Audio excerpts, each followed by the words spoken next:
Chicken Manchurian বানাবো। দেখুন চিকেনগুলো আমি নিয়ে নিয়েছি, এটা আমার মিক্সিতে বেটে নিয়েছি। এর মধ্যে আমি দেবো 1 চামচ আদা রসুন বাটা, কাঁচা লঙ্কাও এর মধ্যে আমি দিয়ে দিয়েছি।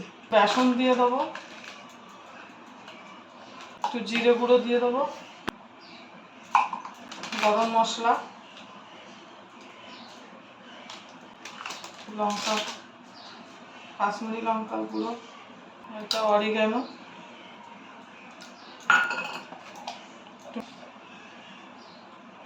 এর মধ্যে আমি একটু তেলও দিয়ে দেবো, সাদা তেল। দেখুন মাখাটা আমার হয়ে গেছে। এবার আমি একটুগুলো কেটে কেটে বল বানাবো।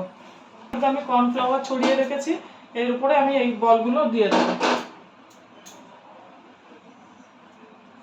দেখুন বলগুলো আমার বানানো হয়ে গেছে। এবার কর্নফ্লাওয়ারগুলো এইভাবে মাখি। কড়াটা আমার গরম হয়ে গেছে, এবার আমি কড়াইতে তেল দিয়ে দেবো।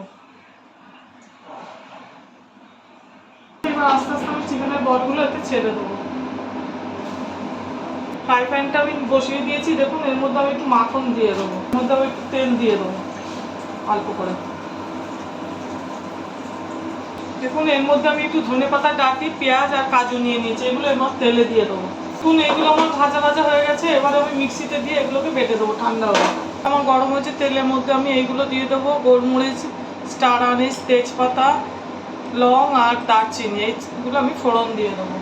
দেখুন মশলাগুলো আমার গরম হয়ে গেছে। এবার এইগুলোকে আমি আদা বাটা রসুন বাটা করা ছিল, এটা এর মধ্যে দিয়ে দেবো। দেখুন আমি পেঁয়াজটা বেটে রেখেছিলাম ভেজে, সেইটাও দিয়ে দেবো। এর মধ্যে একটু ধনে গুঁড়ো দিয়ে দেবো আর একটু কাশ্মীরি লঙ্কার গুঁড়ো দিয়ে দেবো। তেলটা বেরিয়ে এসছে মশলা থেকে, আমি এর মধ্যে এবার দই দিয়ে দেবো। দইটা দিয়ে ঘাঁটবেন না তো, দইটা দানা দানা হয়ে যাবে।